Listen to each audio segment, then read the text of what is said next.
Your Creative Push, episode 122. If you want success in whatever you're pursuing and whatever success means to you, you'll find a way to do it and you'll make the sacrifices.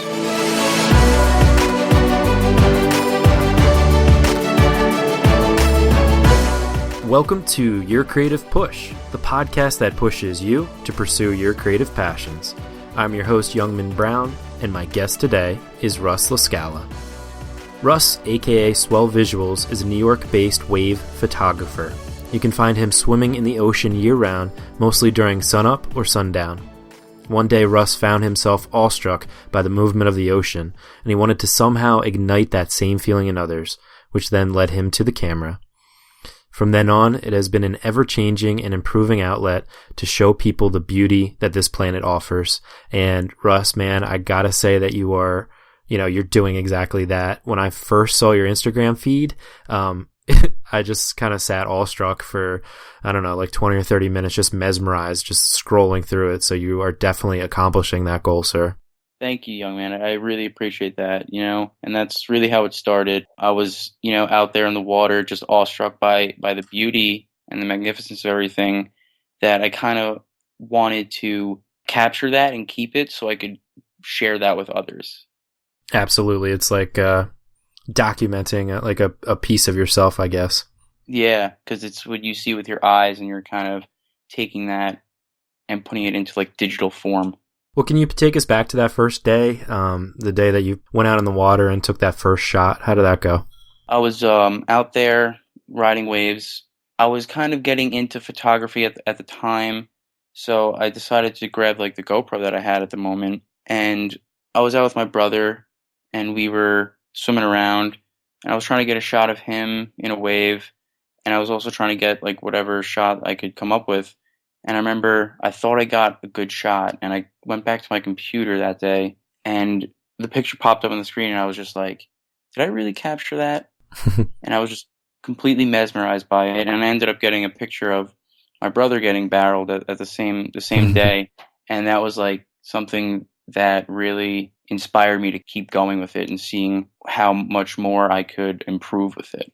Yeah, I think a lot of people can relate to that, something that really almost surprises yourself, like something that kind of shocks you. And sometimes that happens with me. I'll write something and then I'll come back to it like a month later and I'll be like, whoa, I wrote that. Whoa. Yeah. So I can definitely relate. And I think a lot of people can too. So what would you suggest to somebody who finds themselves in that position where, they're sitting in front of the computer and they're like, whoa, wait, is this really by Russ Lascala? Like, did I really capture this? What would I suggest to someone to in that situation? I would suggest that they, if it really, vibrates with them, to just keep doing it and see where it goes, because you really never know. I started this Instagram just strictly just to share with people the images that I saw, or the views that I saw, and it's just been just consistently growing, and it's a cool thing, I think. Yeah, it's a very, very cool thing, and it's very niche, and I just, I love it for somebody who can't go out, who loves nature but can't go out in the water every day. It's just like a way to escape. Your Instagram feed is essentially a way for me to escape whenever I'm stuck in, doing work or on my way to work. Yeah, that's awesome. I'm really glad that you could get that out of it, because that's really why I started. Absolutely, man. So what is it like to actually get one of these shots? Like, for people who haven't seen it yet, which you absolutely have to check it out. Go to Instagram.com/swellvisuals or swellvisuals.com. But your photos are like right there, like as the wave is crashing and you're like a part of it, like during the last life of the wave. What's that like? Are you ever kind of sacrificing your body in order to get that perfect shot? Yeah, it's kind of an interesting thing, because even when I find myself in the water without my camera, just swimming around, I'm kind of almost thinking I have my camera in my hand, like looking at the angle that I would get if I had my camera. You know what I'm saying? Yeah, and like an appendage. yeah, almost like, oh, look, it's like a video or a picture. Yeah. But it's just, so you got to just be in the right place at the right time, and that comes with practice, time spent in the water, and you just get the flow of it. not, but yeah, it's just the timing has to be right. I mean, there's definitely times where you just have to bail and just like swim under the wave, but it's really just timing the wave at the right moment and being in the right spot and also holding the camera steady so it's not like a shaky picture. Mm-hmm. And yeah, I really just chase it when it's good lighting lately. Just something about like a good sunrise or a good sunset with a wave crashing that really, I feel like I am inspired by it and other people are inspired more by it, if that makes any sense. For sure, it adds personality to the image, and it also shows more of nature than just the wave itself. It's a time of day and where the sun is in relation to it, and yeah, some of the most beautiful ones are the ones where the sun is involved. Yeah, for sure. And I guess that's why you go out on during sunset and sunrise, right? That alone really is a sacrifice. Waking up at 4:30 a.m. Trying to get to the beach. If it's winter, then it's freezing cold, and that alone, sometimes you can't feel your fingers when you get out of the water. That's pretty tough sometimes. Yeah, but I guess it makes it all worth it once you get that perfect shot that you can watch or look at by the fireplace. Yeah, I mean, there's definitely something about being in the water when it's cold that's, I think, therapeutic, and it's good for the body, which I actually suggest people go cold water swimming, but it's not for everyone. Yeah, even I've heard like cold showers are really good to do every once in a while. Yeah, like an ice bath. Right. So have there been any times where you just got crushed by a wave? Yeah, I remember distinctly this one time in New Jersey during it was a Hurricane Swell. I was getting a little too comfortable in the water because I spent all weekend there and I was shooting, and this wave comes through, and it was pretty big. I'd say about like 6 to 8 foot, and I was directly in the crash zone, and I didn't get under it deep enough at the right time. I just get blasted by this thing, and I'm holding on to my camera as hard as I can, and it just rips out of my hand. Like not all my strength, I couldn't hold on to it, and I'm just going for a ride, hoping my camera doesn't hit me in the head. And I was just shaken up after that, and I just kind of, just was like, whoa. But I mean, I've had experiences where I nearly like drowned, but that was like early on before I really was into shooting. So that kind of came before, the camera was involved. Right. So I guess it's one of those things where you just kind of, you learn your lesson. Yeah. And you just try to be, for anybody listening, just whatever you're doing, just try to be as safe as possible. Safety always first. And know your limit for sure. Now, after like you get a shot, and perhaps you're underwater, perhaps the wave has come over you or whatever, and you're thinking about the shot, are you ever surprised with the ones that are just amazing, and then the ones that you thought were like the good ones are not as good? Yeah. It's funny because the image will come up on the screen like right after I shoot it, but sometimes they'll go away. Mm-hmm. So let's say like a couple good waves come through, I'll take a bunch of shots and I won't be able to see some of them, and I'll think like, oh, that one was really good, but in reality, the one before that I never got to see was like better. Mm. You know what I'm saying? Mm-hmm. So that's an interesting part about it. Yeah, and I guess that comes down to quantity. Just trying. Yeah. Seeing what sticks and seeing what, is there.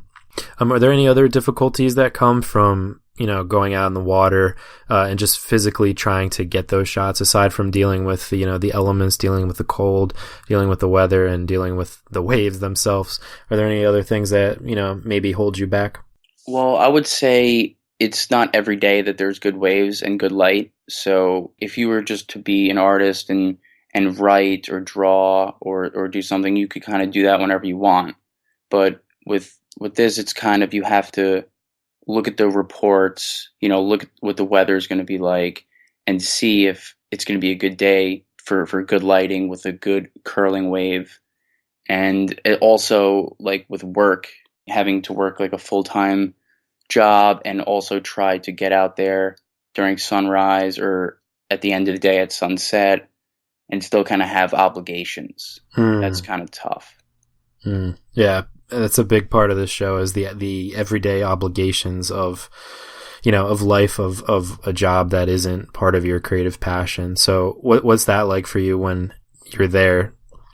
Well, what I do is lately I've been taking like a lot of pictures. I do like product photography for a jewelry store, Mm-hmm. and it's almost like I'm overloaded with images. I mean, it's definitely not as creative, but it is still creative, which I do enjoy about it. But it's also work, so it's I'm not doing what I want.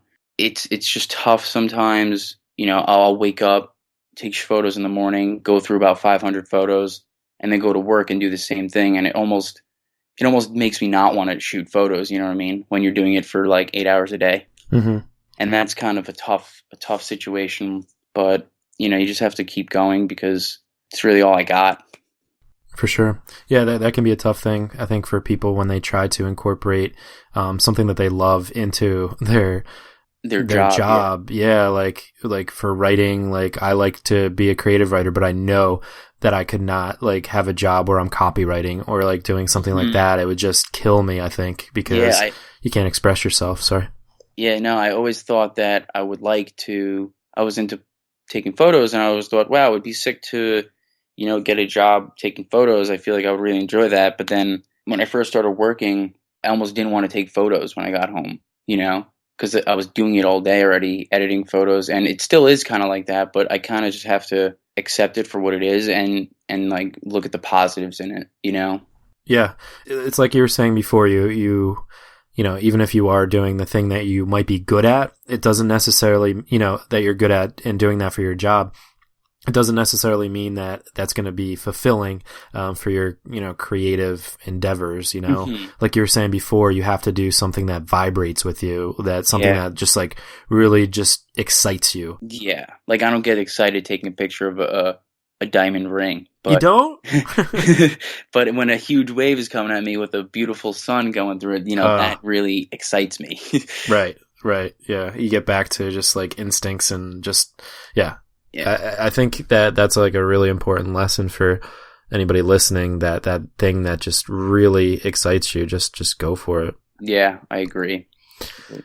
Do you have like a story of like a worst moment or a hardest time having to do with photography and your creativity? I would say one of the hardest things was I was shooting with like a GoPro, and that was cool, but I wanted more. So I wanted to start using like a DSLR and kind of be able to have more functions with lighting and stuff. And that was pretty tough. I really wanted to save up for a water housing and that whole bit. As far as other stuff, once I got into it, one of the toughest things was, working. That was a really tough thing that I had to go through, because I went from not working, like I went from working a little bit to working full time. And I mean, every surfer knows that when the waves are going off, like nothing else matters. You just want to be there, but you can't always do that. So that was a tough thing, and I'm getting better with it, which is good. Yeah, it's like being stuck inside and just daydreaming about what all your friends are doing outside. Yeah, definitely relate to on that. A nice day or something. Yeah, it's gotta be rough, and I think that's a hard thing for a lot of people. Yeah, I think a lot of people could relate to that for sure.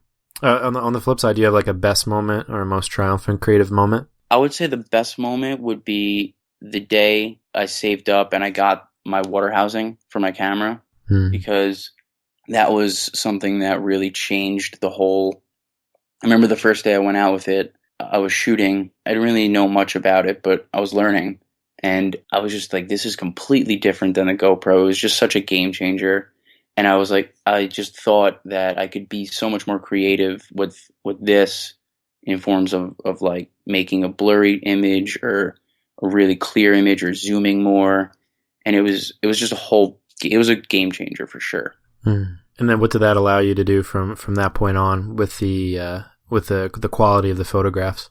It allowed me to, I was able to zoom a little bit more. I was able to adjust the shutter speed so I could get like more of a blurry image instead of, a crisp image. But then I could get a crisp image if I wanted to. But something that was also tough was the switch over from the GoPro to the DSLR, because the GoPro is a really wide angle, and I went from like a wide angle to more of a zoom feature. Yeah, and then I guess it's like you have it's like an upgrade of a toy. You get more things to like tweak and to try out. Mm-hmm. That's cool. So with the job, we've already talked a little bit about it, but with, you have a job and you have, limited time to go out. You like to go out at certain times of the day, and that obviously requires sacrifice. But what's your formula for balancing your time? My formula for balancing my time would be to just find time. I work from 10 to 6 usually. So, I'll find time in the morning to go out for like 2 hours in the summer, an hour in the winter because the days are shorter. And it's cold. Yeah, and it's cold. But some days in the winter I can't even, get out at night, which is something I really enjoy about the summer is I can, after 6 get to the beach and still go out. But, some days I can find time and some days I can. But, you just have to push yourself on those days where it's going to be good to just go out and do it. As bad as it's going to be, that day you'll be tired all day from waking up early, but it'll be worth it in the end. Yeah, absolutely. It's making those sacrifices, and in a year from now, you're not going to remember how tired you were that day. Well, maybe you will if it's a particularly bad day, but you'll always have that, that evidence, that Mm-hmm. that creation that you made. And I think, that's really relatable to anybody in any creative field where you're, actually making something and trying to bring something out of you into the universe. It's like, it's all about time. It's all about the time that you're able to carve out of your busy life. Mm-hmm. And the more time you put out or put into it, the more that you can bring out of you and have there tangibly. Mm-hmm. I love it. Yeah.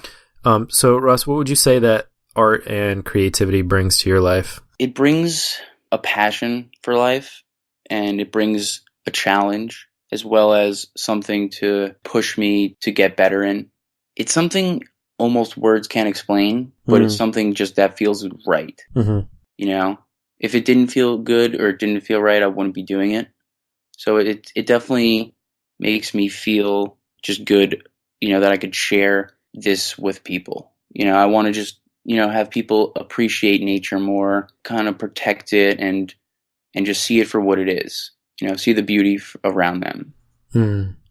What's one of the most surprising reactions that you get from people that find your work and, find your Instagram feed and are just like, whoa?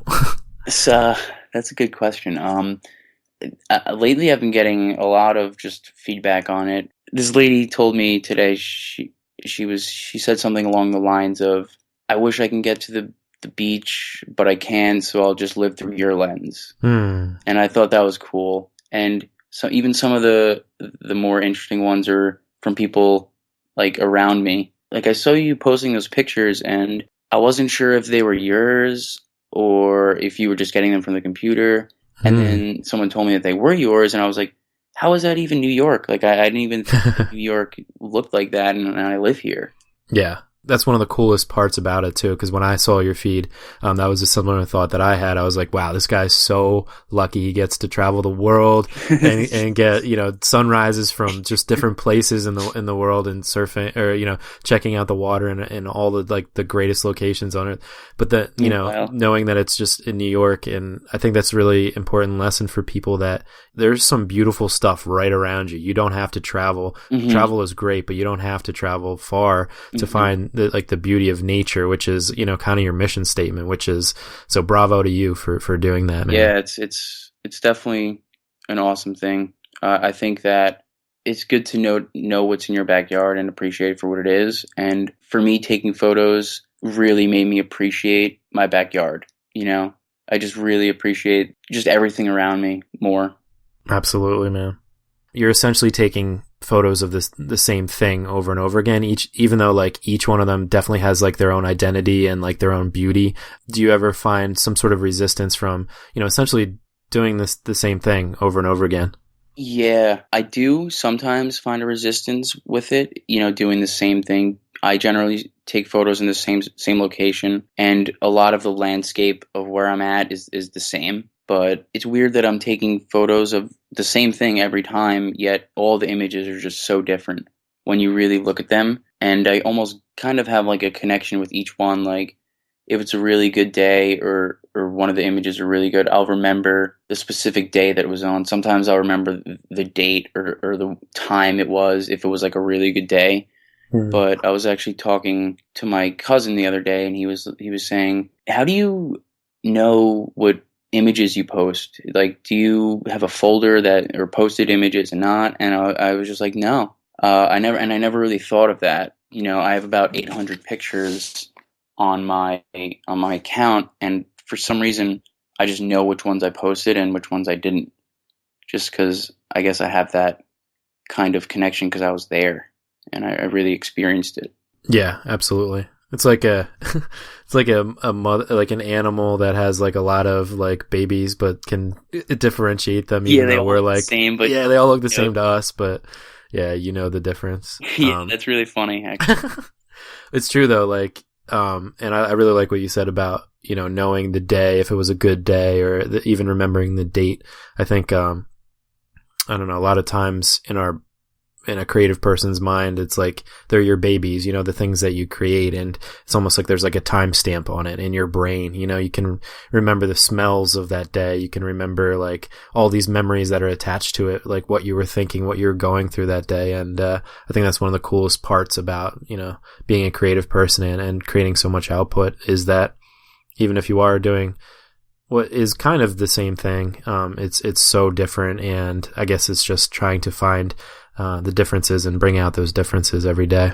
Yeah, and I mean, there's also other ways that you could change. You know, travel is a good way. You know, you can go up and down different beaches. You know, you could change your lens. There's a lot that you could do, which is always awesome. You know, change is always there. Yeah, it's always finding those tweaks. Mm-hmm. Russ, this has been awesome, man. But it's time for the final push. And this is where I ask you to reach to the microphone and grab the shoulder of one of the listeners that you've already really inspired today, and just give them your best advice and really push them to pursue their creative passions. What I would say to someone is, you know, anything worth doing is an art that you acquire.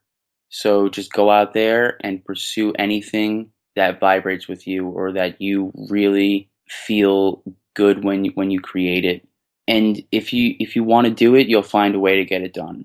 If you want success in whatever you're pursuing, and whatever success means to you, you'll find a way to do it, and you'll make the sacrifices. And that's just all part of the process. And I would just say, stop consuming and start creating, and get out there and do it. I love it. Stop consuming and start creating. And you're right. Just get out there and do it. So, Russ, thank you, man, again, so much for coming on the show today and for giving us that push. Young man, thank you for having me, and thank you for doing what you're doing. Oh, man, of course. You can find Russ on his website, which is swellvisuals.com. You can find him on Facebook, Instagram, and Twitter at Swell Visuals, or at our show notes page, where you can find some of his pictures and all the resources we talked about at yourcreativepush.com/Swell Visuals, or yourcreativepush.com/122. Russ, thanks again, brother. Thank you, young man. Have a good one. Oh, so cool. I love being able to find people like Russ, just really unique individuals that are just output machines and just doing the thing that they love, the niche type of thing that they're doing, and they're just doing it bravely without question. And I can totally relate to that feeling that he was talking about of, you know, being stuck at your job. In my mind's eye, you know, his job has a big window overlooking the beach and the waves, and I can just picture him sitting there, you know, staring out, all forlorn. And I think a lot of us feel this way, you know. When I'm at work, I'm barely thinking about the job. I'm thinking about you. I'm thinking about this podcast. I'm thinking about my writing. I'm thinking about my music videos. I'm thinking about the things that make me feel fulfilled and feel alive. And if you're in that situation too, I can totally relate. And to be honest, I think the more and more you get into your creative passion, the more time that you do spend of your limited free time doing the thing that you love, unfortunately, the more you're going to actually not enjoy the job, the more you're going to realize that, you know, it's something that might be killing you. And, you know, that's something you have to figure out later. But the important thing is to not throw in the towel beforehand, you know. When you get home, even if you're tired, it's just making sure you carve out that extra time for your creativity to get it out of you in whatever unique way. I really think that's what life is about. And like Russ said, do what makes you vibrate. I love that quote. The thing that resonates with you the most. The thing that you're supposed to do. So it's really just a matter of just doing it, just putting in the time and doing it and being brave about it, Stop consuming and start creating. I think it's really powerful words. And I think that if you are a consumer or if you're a creator, and I'm going to tell you that it's your job, it's your job to switch that scale to add more weight to the creating aspect of it instead of the consuming aspect of it. I think which way the weight is going. So it's really your job to switch it the other way and to devote as much of your life, as much of your time to the thing that makes you vibrate. But that is all I've got for you today. I really, really hope that this was inspiring to you. I hope that it encouraged you to go and get your creative work done. So please go and get it done. I hope that you have a very productive couple of days, and we will see you on Wednesday if you need the push again. Have a great day, everybody. Bye.